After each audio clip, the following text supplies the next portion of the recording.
Okay, so if you've been following the news, you've heard that there's a pack of giant asteroids headed for the Earth, all scheduled to strike the United States in the next 50 years. Now, I don't mean actual asteroids made of rock. If that was the case, that would not actually be such a problem because the common threat would unite us. We'd figure out some way to deflect them. What I'm talking about is threats that come wrapped in a special energy field, which polarizes us and thereby paralyzes us. So here's the first asteroid.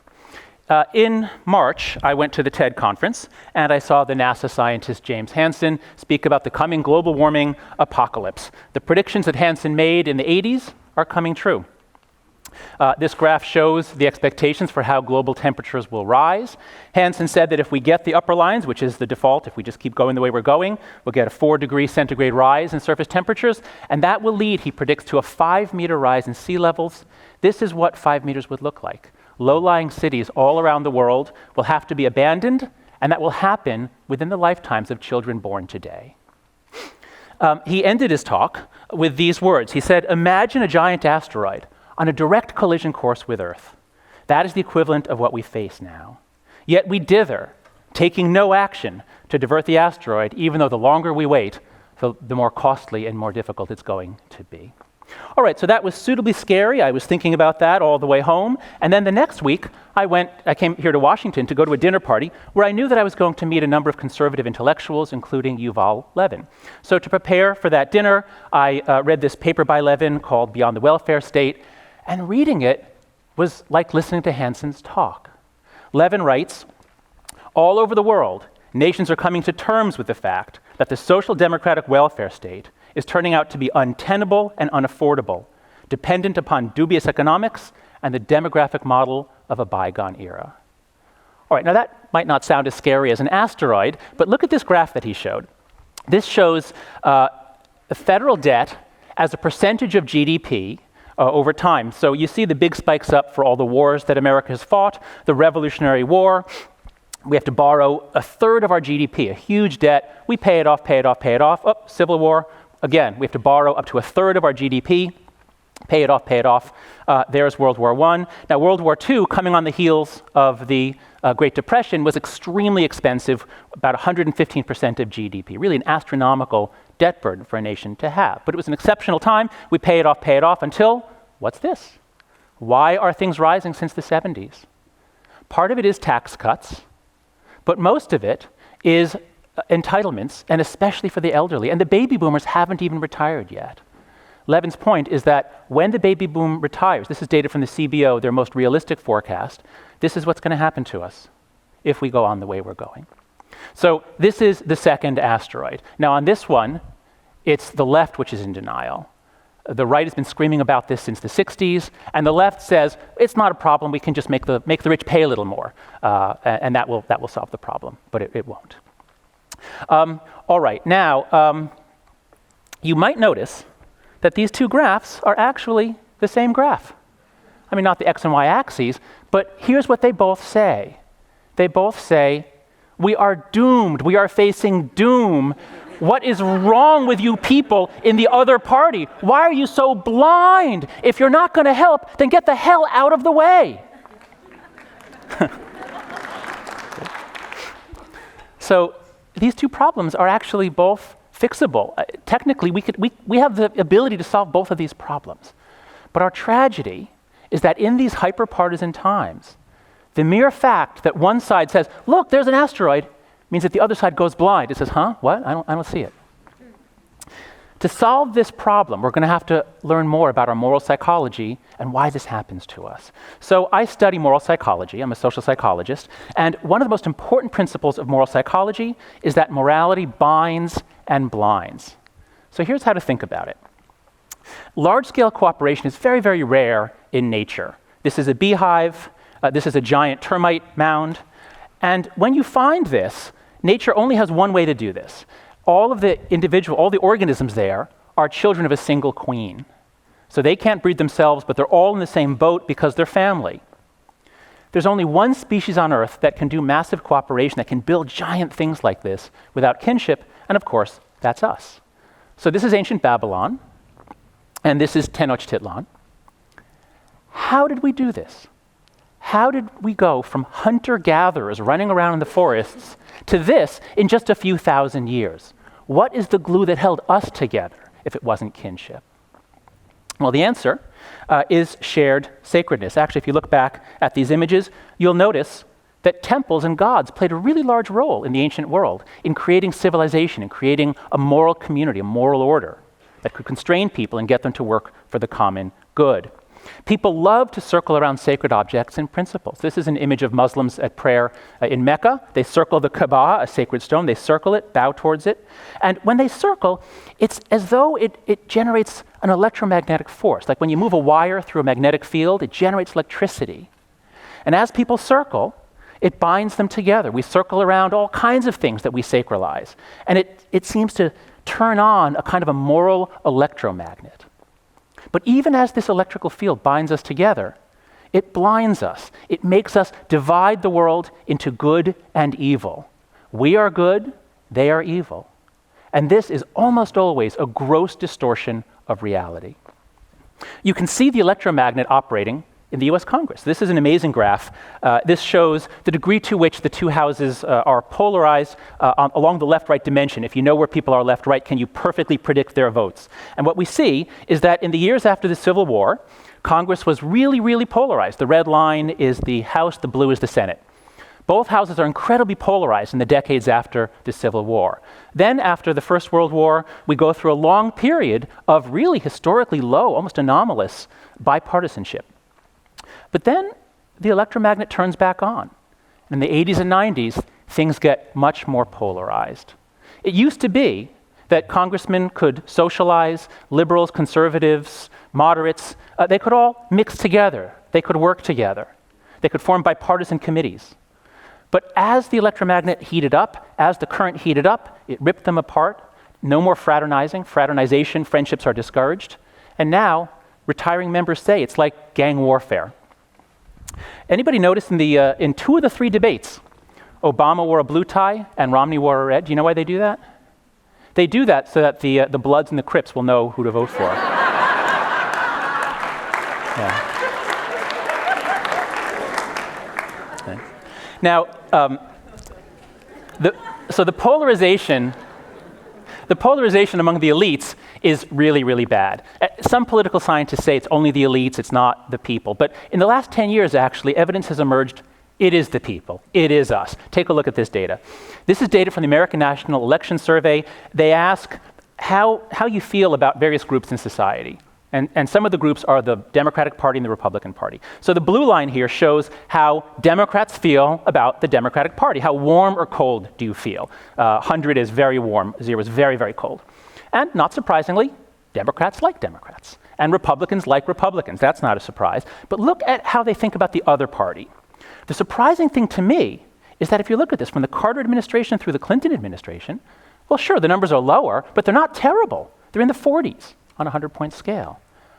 But in the Bush and Obama years, look what happens. It plunges. Democrats really dislike Republicans, and Republicans really dislike Democrats, not just the parties, but the people as well. So the same animation. The electromagnet turns on, and what happens to the people? Friendships are harder. We separate out. The people themselves turn into the Bloods and the Crips, each with their own separate territories. So, what can we do?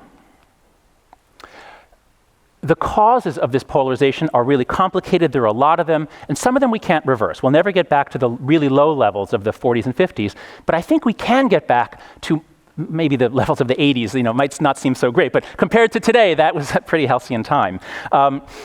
There are a number of really wonderful books out that analyze what's happened in Congress. And a lot of the problem is specific policies put in place by Congress itself and other changes in the media. There's all sorts of situations where we really could pass laws, Congress could change procedures. We really can do a lot that will tone things down, that will reduce the charge on the electromagnet. So I can't go through all of them here. There's a lot of them.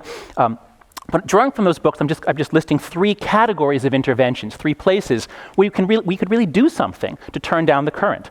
So first, we need to make changes that will lead to fewer hyper-partisans getting elected in the first place. So more open primaries, there are a variety of ways you can change winner-take-all elections. There are a whole bunch of things you can do so that it's not just the party faithful, the 5% of registered Democrats or the most extreme ones who turn out for the primaries. That's a situation which leads to more partisans, more hyper-partisan people getting in. But once they get to Washington, then they face all kinds of pressures. A decent person coming to Washington who cares about this country faces all kinds of pressures to toe the party line. There are all kinds of things we can do that will free them up to do what they think is right, that will give them more room to operate, to make deals, to compromise, to go with their conscience. So counteracting Citizens United, which is like a money gun pointed at their heads if they don't vote the way their party is asking them to do. Third, there's so much that could be done to rebuild cross-party relationships. Congressmen and women used to live in Washington. They knew each other. They knew each other's families. But that all began to change in the 90s when Newt Gingrich changed the calendar. He wanted a more partisan Congress, and he told people, don't move to Washington. He changed the calendar, and now what happens is they just fly in on Tuesday. They do about 2 days of battle, and then they fly back home to their districts.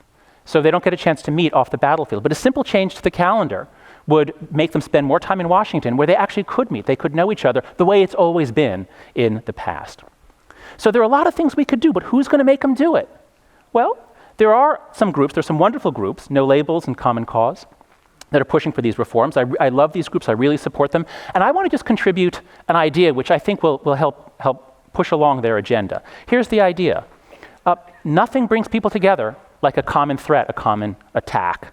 But as I said, some of these threats, these asteroids, actually can divide us if they have a partisan tinge. But what if we face this situation here? I'll wait till the people over my age are going to laugh at this one. All right. What if we face the situation where there's so many missiles or asteroids coming in that we can't bicker? We've got to just start defending ourselves. Well, we do face that situation. Here's 2 more asteroids.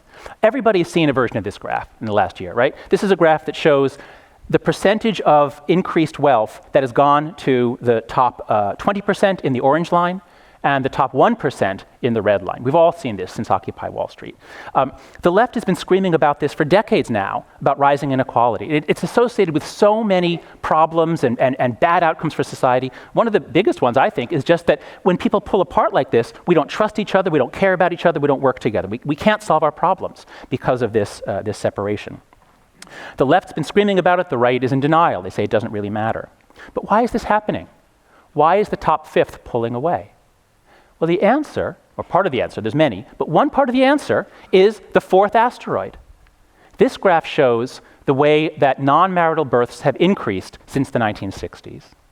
Nowadays, the majority of African American and Latino kids are born to single mothers where there's not a man present, there's not a stable father presence throughout their childhood. That means there's a lot less money coming into the house, there are men passing through, there's a lot more instability. This is one of the major causes of income inequality. The New York Times finally noticed this asteroid in a front page article, many of you probably saw it, front page article in June or July, about how marriage is causing this split. We now have 2 classes in this country. When college-educated people marry each other, they have very low divorce rates. They invest really heavily in their kids. Their kids reach their full potential. Their kids go on to earn a lot of money. Their kids go on to become the red and orange lines. And then there's the rest of the country, the people who don't bestow the benefits of stable long-term marriage on their children.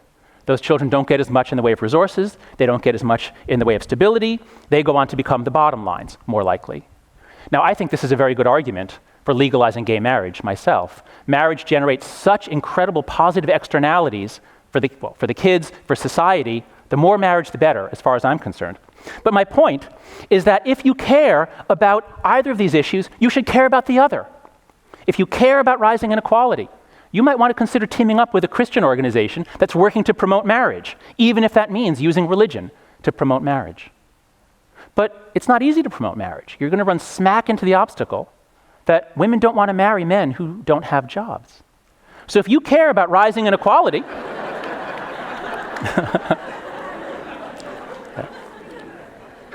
so if you care about rising inequality, you might want to team up with some liberals who are working to further educational equality, to keep young men in school and to help them find jobs afterwards. So my point is that there are really 4 asteroids coming to get us. How many of you in this room can see all 4? Please raise your hand right now if you will publicly admit that all 4 of these are threats that we need to deal with. Please raise your hands. Okay, most of you, not all, but most of you. Great, congratulations. Those of you who raised your hands, you are the inaugural members of a new club that I've started called the Asteroids Club. The Asteroids Club is the organization of all Americans who grant that the other side has some legitimate concerns too. In the Asteroids Club, we don't look for common ground. That's often really hard to find. No, we focus on common threats because common threats make common ground. Thanks. So let us go to battle stations, not to fight each other, but to start fending off these meteorites that are coming to get us. And let our first battle be to push Congress to reform itself. We're going to have a window right after the election. Whoever wins, everyone realizes this is an incredible mess. And we're going to have the bond ratings coming up again. If Congress can be pushed to make these reforms, it will help our country, it'll help us deflect these asteroids, it'll help our bond rating. So let us go to battle stations, push Congress to get its house in order before it's too late for our country. Thank you.